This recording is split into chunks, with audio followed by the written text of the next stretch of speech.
Hello and welcome to the Political Science Class 11 Chapter 2 Part 6. In this video lecture, we will study about the directive principles of state policy. तो directive principles of state policy होते क्या हैं? These are recommended to the state in legislature, executive and administrative matters. State का क्या मतलब है? Legislative और executive organs of the central and state governments, all local authorities and all other public authorities in the country. ये जो होते हैं ये एक रिकमेंडेशंस होती हैं जो लेजिस्लेचर, एग्जीक्यूटिव और एडमिनिस्ट्रेटिव मैटर्स में दी जाती हैं।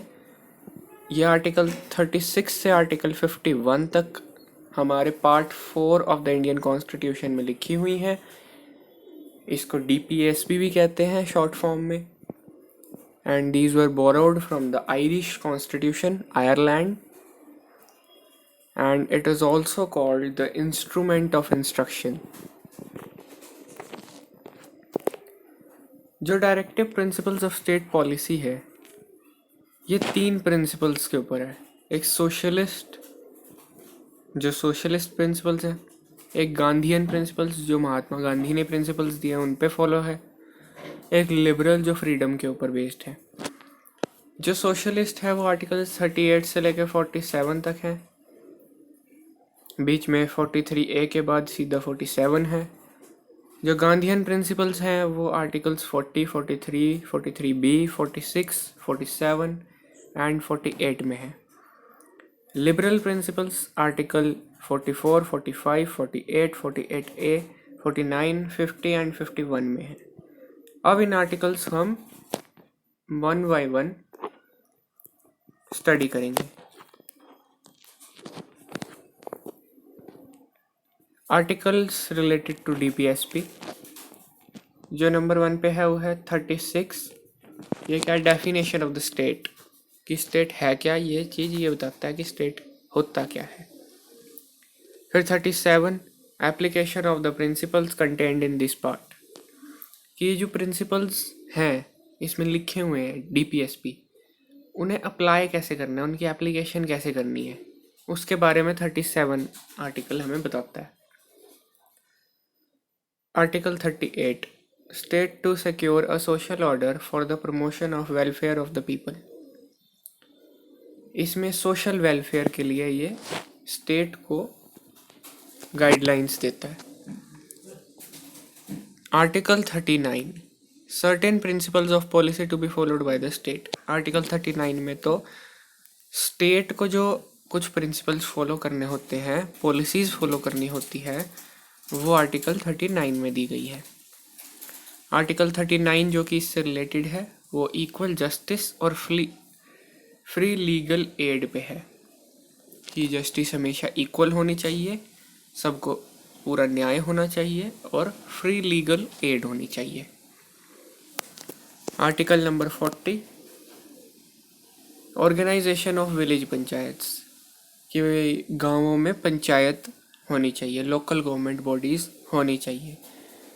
Article number 41 right to work, to education and to public assistance in certain cases, कि हमें राइट टू वर्क होना चाहिए, टू एजुकेशन होना चाहिए, पब्लिक असिस्टेंस के लिए होना चाहिए राइट, जो कि कुछ केसेस में आएगी पब्लिक असिस्टेंस, और राइट टू वर्क और एजुकेशन हमें हर केस में होना ही चाहिए।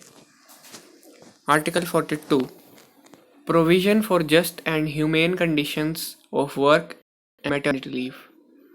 आर्टिकल 42 जो है वो प्रोविज़न किसके लिए है? जस्ट और ह्यूमेन कंडीशंस के लिए। कहाँ पे? वर्क में, और मैटरनिटी लीव के लिए। जब कोई मैटरनिटी होती है तब लीव चाहिए अगर, तो उसको मैटरनिटी लीव कहते हैं, जब कोई माँ होती है। Article 43 living wage etcetera for workers. Wages जो कि है, लिविंग वेजिस चाहिए वर्कर्स को, उसके लिए ये प्रोविजंस है। Article 43A participation of workers in management, management में वर्कर्स की पार्टिसिपेशन, जो भी किसी भी जगह की मैनेजमेंट है उसमें वर्कर्स की पार्टिसिपेशन होनी चाहिए।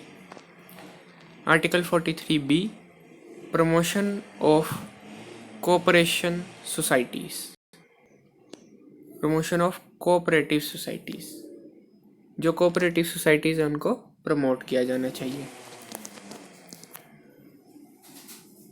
Article 44, uniform civil code for the citizens, citizens के लिए एक यूनिफॉर्म सिविल कोड होना बहुत ज़रूरी है। सिविल कोड होना चाहिए एक uniform. Article 46, provision of educational and economic interest, जो एजुकेशनल और इकोनॉमिक इंटरेस्ट है उनके लिए एक प्रोविजन होना चाहिए। किन के? शेड्यूल कास्ट, शेड्यूल ट्राइब और other weaker sections of the society, other backward classes. Article 45, promotion for early childhood care and education to children below age of 6 years, जो 6 से 14 साल के बच्चे हैं उनकी एजुकेशन फ्री होनी चाहिए और अर्ली चाइल्डहुड केयर के लिए भी प्रमोशन होना चाहिए, उसके लिए प्रोविजन होना चाहिए, प्रावधान होना चाहिए। फिर आता है हमारा article 47, duty of the state to raise the level of nutrition and the standard of living and to improve public health, nutritious level को बढ़ाना चाहिए और लिविंग स्टैंडर्ड को बढ़ाना चाहिए और पब्लिक हेल्थ को इम्प्रूव करना चाहिए। Article 48, organisation of agriculture and animal husbandry, कि एग्रीकल्चर और एनिमल हस्बेंड्री की ऑर्गेनाइजेशन होनी चाहिए, उनको पूरा ऑर्गेनाइज्ड फॉर्म में होना चाहिए वो। फिर article 48A, protection and improvement of environment and safeguarding of forest and wildlife, कि एनवायरनमेंट की प्रोटेक्शन होनी चाहिए, फॉरेस्ट और वाइल्ड लाइफ को सेफ गार्ड करना चाहिए। फिर article 49, protection of monuments and places and objects of national importance, जो मॉन्यूमेंट्स हैं, प्लेसेस ऑफ नेशनल इम्पोर्टेंस हैं, ऑब्जेक्ट्स हैं जो नेशनल इम्पोर्टेंस के लिए हैं, उनकी पूरी प्रोटेक्शन होनी चाहिए। फिर आता है हमारा article 50, separation of judiciary from executive, जो एग्जीक्यूटिव है उससे जुडिशरी की सेपरेशन है। जुडिशरी और एग्जीक्यूटिव एक दूसरे से सेपरेट हैं, एक दूसरे से अलग हैं। Article 51, promotion of international peace, international peace की प्रमोशन होनी चाहिए, कोई लड़ाई झगड़े नहीं होने चाहिए। फिर ये तो हमने देखे कि जो प्रिंसिपल्स हैं वो अभी कहा गया है कि ऐसा होना चाहिए, लेकिन अब हम ये 7 to 8 ऐसे हम आर्टिकल्स पढ़ेंगे और ऐसी अमेंडमेंट्स के बारे में पढ़ेंगे कि जो लीगली एनफोर्स्ड हो चुकी हैं, इन सब में से जो लीगली एनफोर्स्ड ऑलरेडी हो चुकी हैं DPSP। नंबर 1 जो है वो है establishment of planning commission under article 38। Article 38 के अंडर एक प्लानिंग कमीशन की एस्टेब्लिशमेंट हो चुकी है, एक प्लानिंग कमीशन बन चुकी है। सेकंड नंबर पे मिनिमम वेजेस एक्ट 1948 में जो आया था आर्टिकल 39 के अंडर, कि किसी भी वर्कर को मिनिमम जो वेजेस हैं जो गवर्नमेंट की तरफ से प्रोविज़न हैं उनको डिनाई नहीं किया जा सकता। ये एक मिनिमम वेजेस एक्ट आया था 1948 में आर्टिकल 39 के under. Number 3 maternity benefits act 1961, जो कि मिल चुके हैं, मैटरनिटी लीव मिलती है अंडर आर्टिकल 42 जो हमने अभी पढ़ा।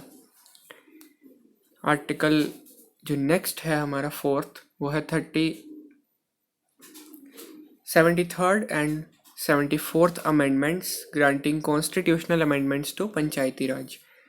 जो हमने विलेज पंचायत के बारे में पढ़ा वो 73rd और 74th अमेंडमेंट में उसको कॉन्स्टिट्यूशनली ग्रांट कर दिया गया कि पंचायती राज होगा। फिर क्रिमिनल प्रोसीजर लॉ 1973 में आया, ये जो जुडिशरी और एग्जीक्यूटिव को सेपरेट करता है, जो हमने अभी आखिरी में पढ़ा। और पब्लिक सर्विसेज के अंडर ये आता है आर्टिकल 50 के अंडर। फिर आर्टिकल 48A के अंडर जो आता है नंबर 6 पे हमारा है environment and wild life protection act. Number 7 86th constitutional amendment है, 2002 में आई थी, जो लेटेस्ट अमेंडमेंट थी। इसमें क्या किया, आर्टिकल 21A के under education and fundamental right, article 45 के अंडर इसको एक हमने अलग आर्टिकल बना दिया जो कि है एजुकेशन और फंडामेंटल राइट, मतलब एजुकेशन भी एक फंडामेंटल राइट है। तो आज के हमने इस वीडियो लेक्चर में हमने पढ़ा लीगली एनफोर्स डीपीएसपी। डीपीएसपी होता क्या है, directive principles of state policy, और उसके बारे में हमने पढ़ा Gandhian principles, liberal principles, socialist principles, articles को स्टडी किया। और ये हमारा चैप्टर इस वीडियो के साथ ख़त्म होता है। Thank you and do subscribe my channel.